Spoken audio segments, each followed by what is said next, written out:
नमस्कार। आज फिर से हमारे पास ढेर सारी जानकारी है। जी हाँ, देश दुनिया की खबरें हैं, विज्ञान है, खेल है और भी बहुत कुछ। बिल्कुल। हमारा काम है इसमें से काम की बातें निकालना, समझना कि क्या वाकई महत्वपूर्ण है और क्यों। सही बात। तो चलिए खंगालते हैं इन जानकारियों को और देखते हैं क्या खास निकल कर आता है आज। जरूर। शुरुआत एक ऐसे विषय से करते हैं जिस पर बात करना बहुत जरूरी है, मुझे लगता है।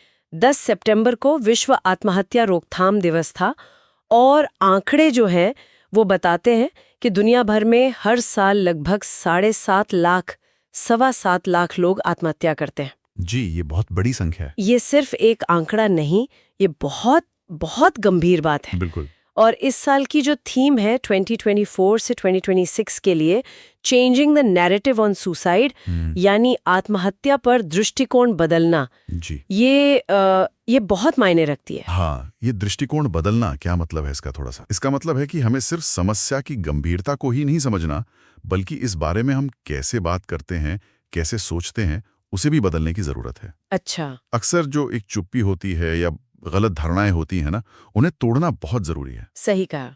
ये दृष्टिकोण बदलना शायद सिर्फ इसी मुद्दे के लिए नहीं बल्कि कई चीजों के लिए जरूरी लगता है आजकल। बिल्कुल बिल्कुल। वैसे हाल में कुछ और भी अहम दिन रहे, जैसे 2 सितंबर को विश्व नारियल दिवस। हाँ। और इसमें एक दिलचस्प बात है कि उत्पादन में तो कर्नाटक आगे है, पर केरल को नारियल की भूमि कहते हैं। हाँ, ये छोटी छोटी बातें भी कई बार किसी जगह की पहचान और वहाँ की अर्थव्यवस्था से जुड़ी होती हैं। सही। और भी दिन थे, जैसे आपने कहा 8 सितंबर को विश्व साक्षरता दिवस, हाँ, साक्षरता दिवस। जो हमें शिक्षा के महत्व की याद दिलाता है। और उसी दिन विश्व फिजियोथेरेपी दिवस भी था। अच्छा, हाँ। फिर 9 सितंबर को शिक्षा को हमलों से बचाने का अंतर्राष्ट्रीय दिवस। ये सब हमें अलग अलग जरूरी मुद्दों पर सोचने का मौका देते हैं। बिल्कुल। अच्छा, चलिए अब थोड़ा देश की तरफ आते हैं। केंद्र सरकार ने पंजाब और हिमाचल प्रदेश के लिए कुछ राहत पैकेज जारी किए हैं। जी पंजाब को करीब 1600 करोड़ और हिमाचल को 1500 करोड़। हाँ। पंजाब की बात करें तो वहाँ हाल में काफी कुछ चल रहा है लगता है। राजधानी तो चंडीगढ़ है ही, मुख्यमंत्री भगवंत मान जी, 17वें मुख्यमंत्री हैं। और गवर्नर भी नए आए हैं, गुलाब चंद कटारिया। हाँ, 31 जुलाई 2024 से 37वें गवर्नर हैं ये। और पंजाब को भारत का गेहूं का कटोरा भी कहते हैं। हाँ, पंजाब का कृषि में योगदान तो बहुत बड़ा रहा है, ऐतिहासिक रूप से, खासकर हरित क्रांति के समय से। हाँ, ये जो राहत राशि है, ये शायद हाल की किसी आपदा या फिर कृषि जरूरतों के लिए होगी, जो राज्य की अर्थव्यवस्था के लिए काफी अहम है। जरूर। लेकिन पंजाब सिर्फ कृषि तक ही सीमित नहीं है। जैसा आपने कहा, वहाँ और भी बदलाव हो रहे हैं। जैसे कि सुनने में आया है कि वहाँ एक लैंड पूलिंग नीति थी, हाँ। वो वापस ले ली गई है। हाँ, ये एक बड़ा फैसला है। और सुरक्षा के लिहाज से एक बाज अख नाम का एक एंटी ड्रोन सिस्टम भी शुरू किया गया है। जी, ये महत्वपूर्ण है। सीमावर्ती राज्य होने के नाते ये शायद जरूरी कदम लगता है ना? निश्चित रूप से। बाज अख जैसी तकनीक, मतलब ड्रोन का खतरा जिस तरह बढ़ रहा है, हाँ। उसको देखते हुए ये बहुत महत्वपूर्ण है। और लैंड पुलिंग नीति वापस लेना, वो शायद जमीन अधिग्रहण से जुड़े मुद्दे और किसानों की चिंताओं को दर्शाता है। हो सकता है।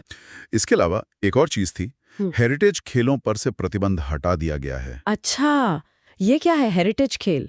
ये शायद कुछ पारंपरिक खेल होंगे पंजाब के, हाँ। जिन्हें बढ़ावा देने की कोशिश है, स्थानीय संस्कृति को। ठीक है, ठीक है।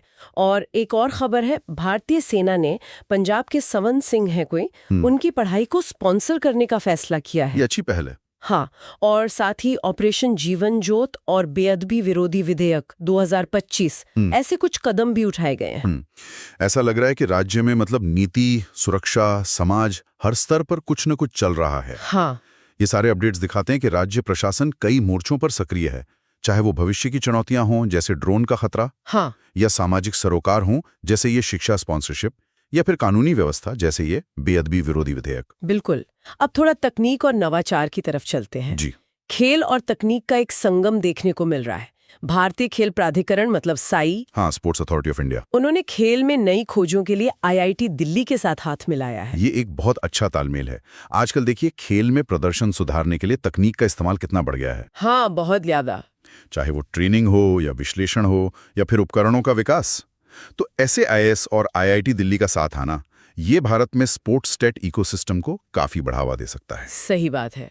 और शिक्षा में उत्कृष्टता की बात करें तो आईआईटी मद्रास, वो फिर से NIRF रैंकिंग 2025 में टॉप पर है। हाँ, NIRF मतलब सरकार की अपनी रैंकिंग है भारतीय संस्थानों के लिए। हाँ, और IIT मद्रास लगातार अच्छा प्रदर्शन कर रहा है इसमें। जी, IIT मद्रास की ये जो कंसिस्टेंसी है वो वाकई काबिले तारीफ है। वैसे एक और रैंकिंग होती है, QS वर्ल्ड यूनिवर्सिटी रैंकिंग। हाँ। हमारे स्रोतों में एक सवाल भी उठाया गया है कि 2026 की QS रैंकिंग में कौन सा IIT टॉप पर रहा। अच्छा, तो ये अलग अलग रैंकिंग है। हाँ, ये दोनों रैंकिंग्स अलग अलग पैमानों पर संस्थानों को आंकती हैं और दोनों में भारतीय संस्थानों का प्रदर्शन देखना दिलचस्प होता है। और युवाओं के इनोवेशन की बात करें तो ये खबर मुझे वाकई कमाल की लगी। बताइए। Time kid of the year 2025 का खिताब मिला है 17 साल के तेजस्वी मनोज को। अच्छा। और इन्होंने क्या किया है कि बुजुर्गों को ऑनलाइन फ्रॉड से बचाने के लिए AI मतलब आर्टिफिशियल इंटेलिजेंस पर आधारित एक ऐप बनाया है। अरे वाह, ये तो बहुत ही शानदार है ना? हाँ, यहाँ दो बातें खास हैं। एक तो यह कि युवा पीढ़ी तकनीक का इस्तेमाल सामाजिक समस्याओं को सुलझाने के लिए कर रही है। बिल्कुल। और दूसरा, AI जैसी एडवांस तकनीक का इस्तेमाल जमीनी स्तर पर आम लोगों की मदद के लिए हो रहा है। ये दिखाता है कि इनोवेशन सिर्फ बड़ी कंपनियों या लैब तक ही सीमित नहीं है। सही कहा, बिल्कुल। अच्छा, तकनीक की बात चली रही है तो IIT गुवाहाटी का जिक्र भी जरूरी है। हाँ। क्या है वहाँ? वहाँ के शोधकर्ताओं ने बांस से ऑटोमोबाइल पार्ट्स बनाए हैं। बांस से ऑटोमोबाइल पार्ट्स? ये तो बहुत दिलचस्प है। हाँ। बांस एक तरह से टिकाऊ मतलब सस्टेनेबल मटेरियल है। अगर ऑटोमोबाइल जैसे बड़े उद्योग में इसका इस्तेमाल सफल होता है तो ये पर्यावरण के लिहाज से एक बहुत बड़ा कदम हो सकता है।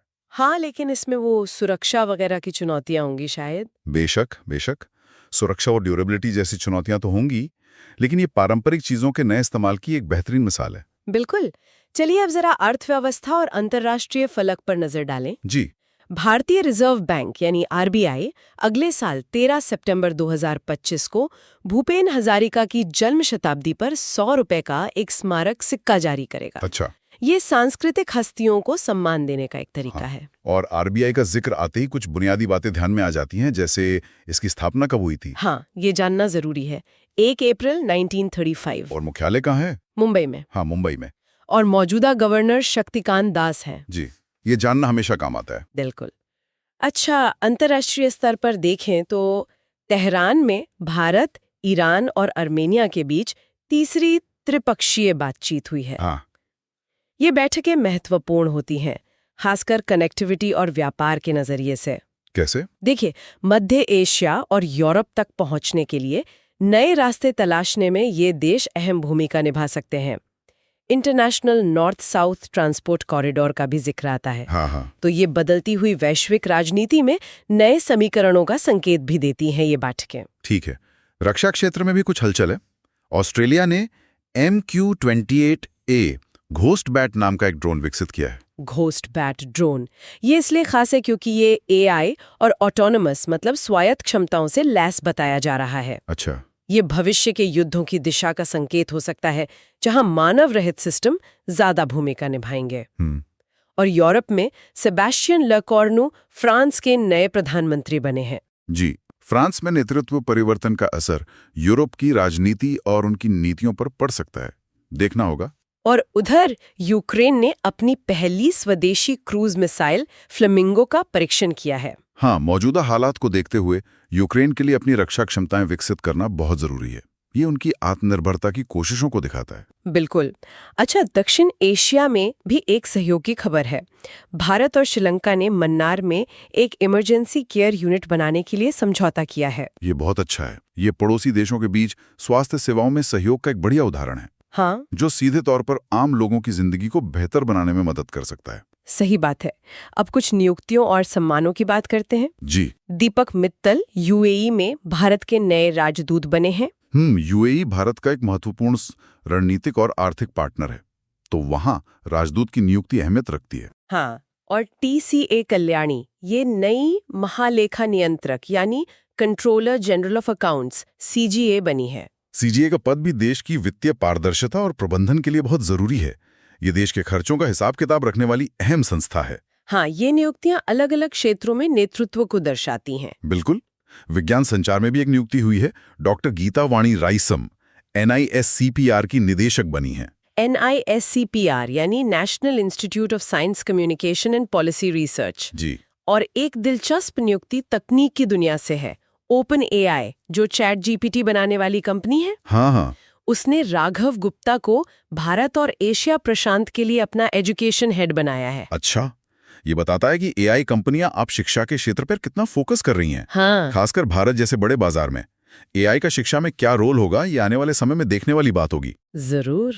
अच्छा, सम्मान की बात करें तो प्रधानमंत्री मोदी को हाल के वर्षों में कई देशों से सर्वोच्च नागरिक सम्मान मिले हैं। जी जैसे गुयाना का ऑर्डर ऑफ एक्सीलेंस मिला है 2024 में, हाँ, फ्रांस का grand cross of the legion of honour भी मिला है और श्रीलंका का मित्र विभूषण भी। जी, ये सम्मान अंतर्राष्ट्रीय स्तर पर भारत के बढ़ते कद और विभिन्न देशों के साथ मजबूत होते रिश्तों का प्रतीक माने जा सकते हैं। अब आते हैं खेल की दुनिया पर। जी। खेल में क्या चल रहा है? टेनिस में कार्लोस अल्कराज ने 2025 का यूएस ओपन पुरुष एकल खिताब जीत लिया है अल्कराज, हाँ, जबरदस्त खिलाड़ी हैं। और महिला एकल का खिताब आर्ना सबालेंका ने जीता है। सबालेंका भी। दोनों ही अपनी पीढ़ी के बेहतरीन खिलाड़ी हैं और लगातार बड़े खिताब जीत रहे हैं। ये टेनिस में एक नए युग का संकेत है शायद। लगता तो है। अच्छा, फॉर्मूला 1 में ऑस्कर पियास्त्री ने डच ग्रांड प्रिक्स जीता है। पियास्ट्री मैक्लारन के लिए, हाँ, ये युवा ड्राइवरों के बढ़ते प्रभाव को दिखाता है F1 में। और हॉकी में भारत के लिए बड़ी खुशखबरी है। क्या? भारत ने दक्षिण कोरिया को हराकर 2025 का पुरुष हॉकी एशिया कप जीत लिया है। अरे वाह, ये तो शानदार खबर है। हाँ, हॉकी में ये जीत बहुत मायने रखती है। ये टीम के आत्मविश्वास को बढ़ाएगी और एशियाई स्तर पर भारत के दबदबे को फिर से कायम करती है। बिल्कुल। और शतरंज में एक और बड़ी खबर है। शतरंज में भी? हाँ, भारत के युवा ग्रैंड मास्टर हैं अभिमन्यु मिश्रा। हाँ। उन्होंने मौजूदा विश्व चैंपियन डी गुकेश को हराया है। क्या बात है, अभिमन्यु मिश्रा ने गुकेश को हराया। ये वाकई बहुत बड़ी बात है ना? भारतीय शतरंज के लिए तो ये एक स्वर्णिम दौर चल रहा है, जहां हमारे इतने सारे युवा खिलाड़ी दुनिया के सर्वश्रेष्ठ खिलाड़ियों को टक्कर दे रहे हैं, हरा रहे हैं। सही कहा। अच्छा, आखिर में संस्कृति और विज्ञान की कुछ बातें कर लेते हैं। जी। अरुंधति रॉय की एक नई किताब आई है, संस्मरण है, mother Mary comes to me. और एक बड़ी उपलब्धि ये है कि मराठा सैन्य परिदृश्य, मतलब मराठा मिलिट्री लैंडस्केप्स, उनको यूनेस्को विश्व धरोहर सूची में शामिल किया गया है। ये बहुत महत्वपूर्ण खबर है। हाँ, इसमें 12 किले शामिल हैं, 11 महाराष्ट्र में और एक तमिलनाडु का जिंजी किला। यूनेस्को की ये मान्यता सिर्फ किलों की वास्तुकला का सम्मान नहीं है, बल्कि ये मराठा साम्राज्य के इतिहास, उनकी सैन्य रणनीति, उस दौर के समाज को भी एक वैश्विक पहचान दिलाती है। हाँ। महाराष्ट्र, जिसे सह्याद्री की भूमि भी कहते हैं, वो तो इन किलों का गढ़ रहा ही है, और जिंजी का शामिल होना मराठा प्रभाव के विस्तार को भी दिखाता है। सही बात है। विज्ञान में भी कुछ अनोखी खोजें हुई हैं। अच्छा? जैसे तेलंगाना में एक दुर्लभ नीले रंग का मशरूम मिला है, ब्लू पिगिल। ब्लू पिगिल, नीला मशरूम। हाँ। और ऑस्ट्रेलिया में वैज्ञानिकों ने आईवीएफ तकनीक से पहली बार कंगारू का भ्रूण बनाया है। कंगारू का भ्रूण आईवीएफ से? हाँ। अच्छा, ये ब्लू पिगमिल मशरूम जैसी खोजें हमें याद दिलाती हैं कि हमारी जैव विविधता में अभी भी कितने रहस्य छुपे हुए हैं। हाँ। और ये कंगारू भ्रूण वाली खबर, ये वन्यजीव संरक्षण, खासकर जो लुप्तप्राय प्रजातियां हैं, उनको बचाने की दिशा में सहायक प्रजनन तकनीकों, मतलब असिस्टेड रिप्रोडक्टिव टेक्नोलॉजी की संभावनाओं को दिखाती हैं। बिल्कुल। तो आज हमने काफी कुछ देखा। जी। आत्महत्या पर नजरिया बदलने की जरूरत से लेकर जी। पंजाब में हो रहे बदलाव, जी। अंतर्राष्ट्रीय मंच पर भारत की भूमिका, तेजस्वी मनोज जैसे युवाओं का इनोवेशन, हाँ। बांस जैसे पारंपरिक चीजों का नया इस्तेमाल, मराठा किलों को मिली वैश्विक पहचान, और खेल में भारत की जीत तक। इन सब में एक बात साफ नजर आती है, वो है बदलाव और विकास की तेज रफ्तार। हाँ, बहुत तेजी से चीजें बदल रही हैं। चाहे वो तकनीक हो, समाज हो, पर्यावरण हो या वैश्विक रिश्ते, हर जगह कुछ न कुछ बदल रहा है, कुछ नया हो रहा है।